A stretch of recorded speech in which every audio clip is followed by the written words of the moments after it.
Germany, spring 1945. A U.S. Army convoy rolls into a small Bavarian town, tires grinding over cobblestone streets still slick from morning rain. The soldiers aren't looking for a fight. They're looking for something to eat. Then one of them smells it. Not smoke, not gunpowder.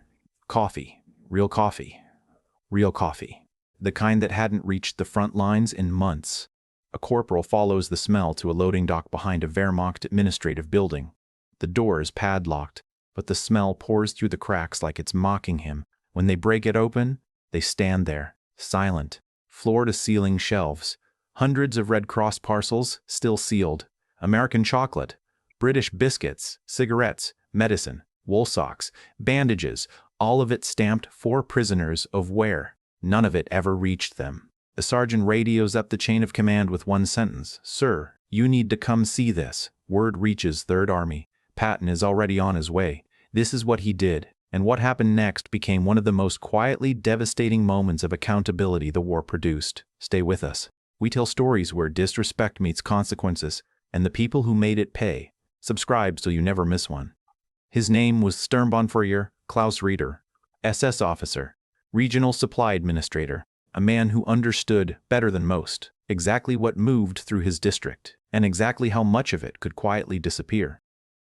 By 1944, Riedel had mastered the paperwork. A box marked "in transit" was never questioned.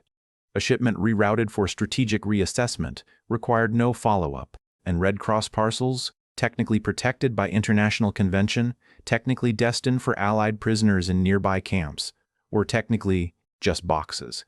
Riedel kept his office heated. The local Gauleiter kept him insulated from inspection. Together they had built something comfortable in the middle of a collapsing war. While the men in Stalag 7A wore the same unwashed shirts for 6 weeks, Riedel's adjutant brewed real coffee every morning. American coffee. From a Red Cross parcel opened the previous Tuesday. The prisoners knew their parcels weren't arriving. They always knew. A British flight lieutenant named Graves scratched a tally into the wooden beam above his bunk. 1 mark for every week that passed without a parcel. By February 1945, he had 31 marks. That's 7 months. 7 months of the minimum. A single parcel, once a week per prisoner. Simply not arriving. Instead it was sitting on a shelf, under a padlock, behind a building with curtains. And it wasn't only food. The medicine was the part that couldn't be forgiven. Sulfa powder, aspirin, bandages, the stuff that meant the difference between a treatable wound and a gangrenous one. Men had lost limbs in that camp, while the supplies that could have saved them sat 15 kilometers away, stacked next to chocolate bars. The guards in the camp had been told, officially, that the Red Cross shipments had been delayed due to Allied bombing of supply routes. It was a lie prepared in advance, a lie with clean paperwork. When the convoy found the warehouse, Riedel was gone. But he hadn't gone far. General George S. Putil was gone. But he hadn't gone far. General George S. Putil. Patton arrived at the warehouse at 1400 hours. No fanfare, no aide-de-camp speech. He stepped out of the jeep, looked at the building, and walked inside without a word. He stood there for almost 30 seconds. Just stood there for almost 30 seconds. The soldiers near the door said they'd never seen his face do that before. Not anger, not exactly. Something quieter, harder. He reached out and picked up one of the parcels, turned it over in his hands. The Red Cross stamp was facing up. He read it. Set it back down carefully. The way you set something down when you're deciding what to do next. Who runs this district? A local civilian, the building's custodian, a pale, thin man named Werner, answered from the back of the room. Sturmbannführer Riedel, sir. He left 2 days ago. Where did he go? Werner hesitated. Patton waited. His family has a house, 40 kilometers east, near Landsberg. Patton nodded, turned to his aide. Find him. Then he walked the shelves, row by row, parcel by parcel. He wasn't counting inventory. He was reading the damage. Each box was a timeline. The earliest parcels, still in the back, never touched, were dated August 1944. The diversion had been running for 9 months. A staff sergeant pulled one parcel from the shelf and opened it. Inside, a tin of condensed milk, a small bar of Hershey's chocolate, a pair of wool socks, a packet of crackers, and a small folded note from an American Red Cross volunteer in Ohio. We hope this brings you some comfort. You are not forgotten. The sergeant read it once, folded it back up. The sergeant read it once, folded it back up. Didn't say anything. Patton moved to the far end of the warehouse. Here the shelves held something different. Medical crates, marked clearly in 3 languages, priority, medical supplies POW distribution. He opened one. Morphine, sulfa powder, wound dressings, aspirin tablets. He opened the one below it. Same. The one below that. Same.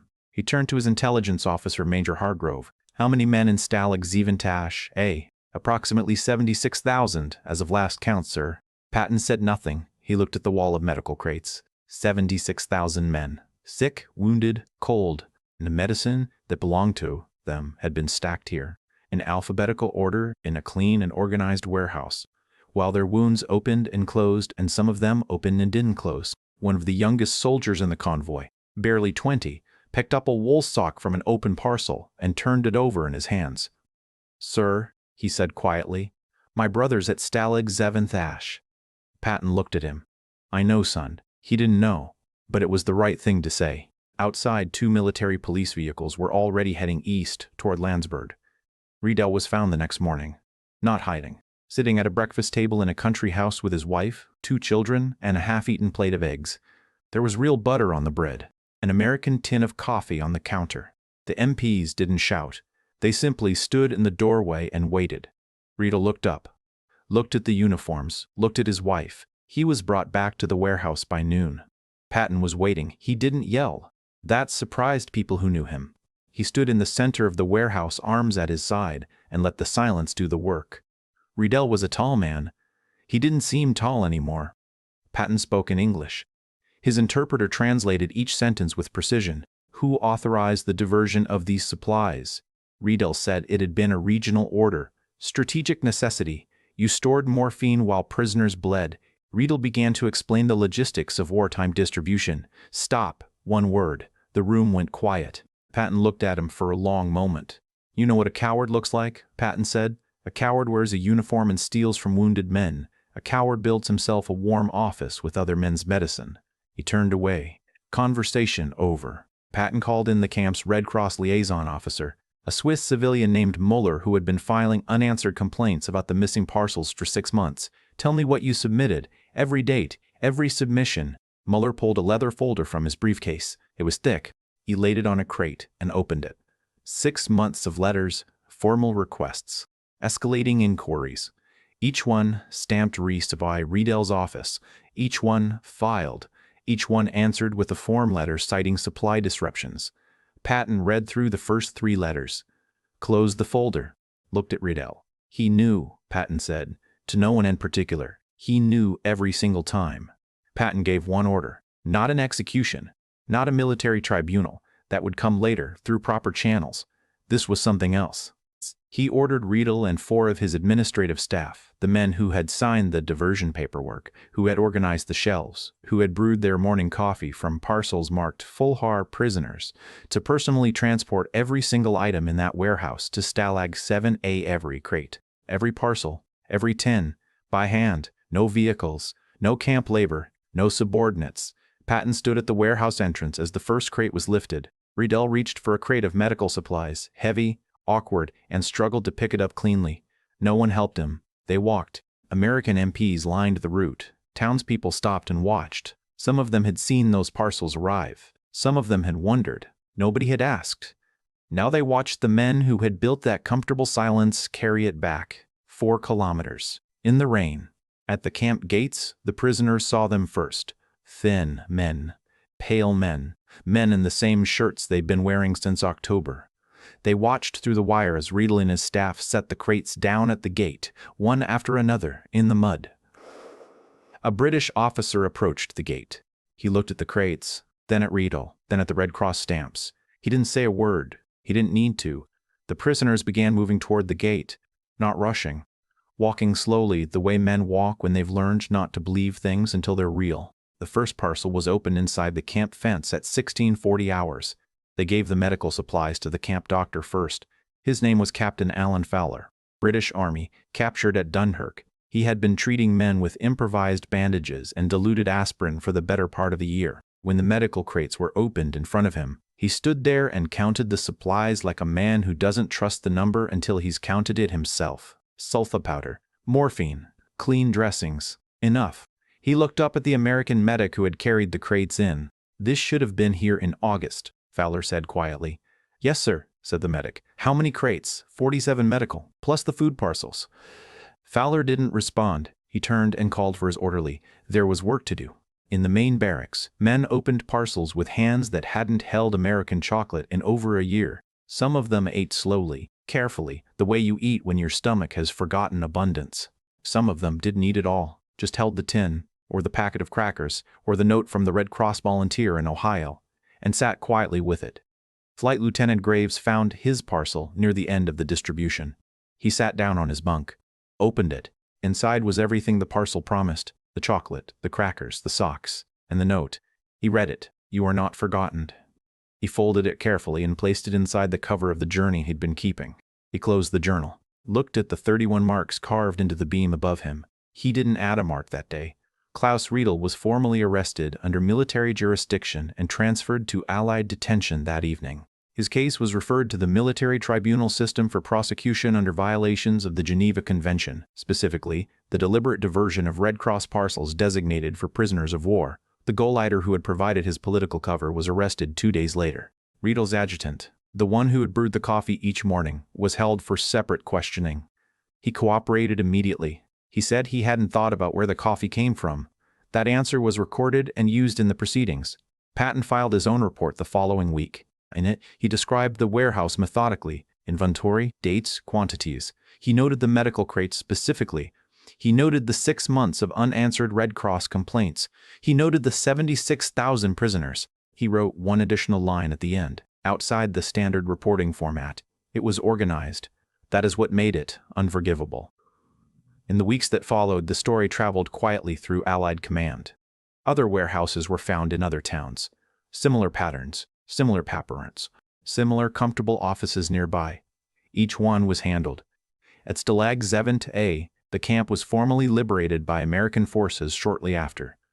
Graves walked out through the front gates with his journal under his arm. He had 214 pages of notes.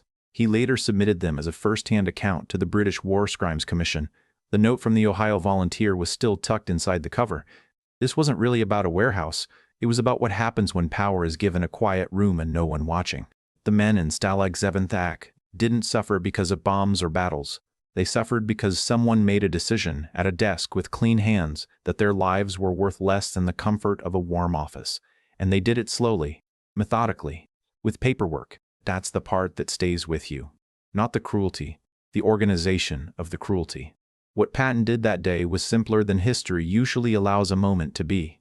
He made the men who chose comfort carry the weight of what that comfort had cost. He made them walk it back, in the rain, to the gate, where the men they had taken it from were watching. No speeches, no ceremony, just the weight of the crates and the walk. Some moments of justice aren't loud. They don't echo through the history books with gunfire and declaration. They're quiet. They're 4 kilometers in the rain. They're a note folded inside a journal. You are not forgotten. Someone always remembers. Here's what I keep thinking about. The adjutant said he hadn't thought about where the coffee came from. He just drank it. So the question isn't just what Patton did. The question is, what do you do when you're the one close enough to see it but not the one in charge? When you know something is wrong and walking away is easy and no one is watching, what would you have done? Leave your answer in the comments. I read every one. And if stories like this matter to you, stories where silence gets a cost and the quiet acts of accountability get remembered, subscribe. We find these moments. We tell them the way they deserve to be told. The next one is already written. Don't miss it.